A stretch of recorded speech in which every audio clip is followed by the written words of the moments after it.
Next ডেটে আমি প্রমাণ করি, প্রমাণ করার পরে আদালত মানে জাজ খুশি হন এবং উনি আমাকে অ্যালাউ করেন। এরপরে আমি আরেকটা মজার, অনেকগুলি খুব মজার উত্থান পতন হয়েছে এই মামলাতে। আমি মালিক পক্ষের যে সিনিয়র অ্যাডভোকেট এবং টিম অফ অ্যাডভোকেটস ছিল, আমি তাদের অ্যাপিয়ারেন্সটাকে চ্যালেঞ্জ করি।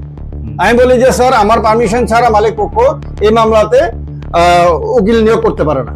তখন তো ওরা গর্জে উঠেছে। এখানে বেসিক্যালি যারা মালিক পক্ষের লড়াই করছিলেন তাদের নামটা উল্লেখ করা উচিত না। ঠিক আছে, অরুণ চন্দ্র ভৌমিক, উনি সিনিয়র ডেজিগনেটেড সিনিয়র অ্যাডভোকেট, সারা যে মানুষ ওনাকে চিনে, ভালো অ্যাডভোকেট, উনি অনেক মামলায় ওনার জয় হয়েছে, এটা সত্যি। আমি ওনাকে পার্সোনালি রেসপেক্ট করি। আমাদের মধ্যে গুড রিলেশনশিপ আগেও ছিল, মামলার সময়েও ছিল, মামলার পরেও আছে, কোনো সন্দেহ নেই। উনি পরবর্তী সময়ে ত্রিপুরা রাজ্যের বিধায়ক হয়েছিলেন।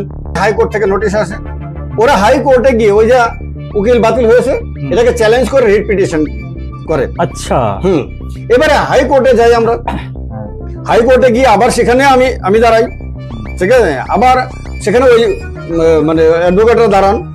তো আবার সেখানে মালিক পক্ষের অ্যাডভোকেট, কারণ এবারে ডিস্ট্রিক্ট কোর্টে তো আইনজীবী দাঁড়াতে পারবে না। ওরা কোম্পানিকে পাওয়ার অফ অ্যাটর্নি দিয়ে একজন রিটায়ার্ড এডিশনাল ডিস্ট্রিক্ট জাজকে দাঁড় করিয়ে দেয়। ওনার নাম বি কে কিলিকদার, তিনি বর্তমানে ত্রিপুরা রাজ্যের লোকায়ুক্ত। আচ্ছা, ঠিক আছে, ওনাকে দাঁড় করিয়ে দেয়। তো আমি আদালতে গিয়ে দেখলাম যে আমার এগেইনস্টে এবারে বি কে কিলিকদার সাহেব। তা আমি তো ওনাকে পার্সোনালি চিনি, ঠিক আছে।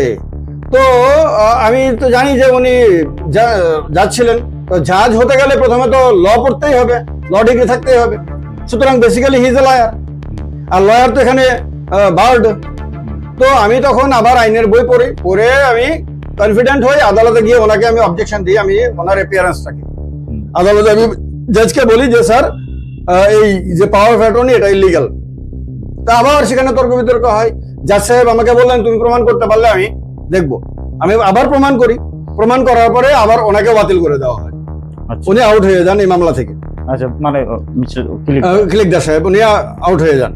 আউট হয়ে যাওয়ার পরে এটা একের পর এক আমি কিন্তু জিতছি। এগুলো কিন্তু আমার কাছে জয়ের মতন।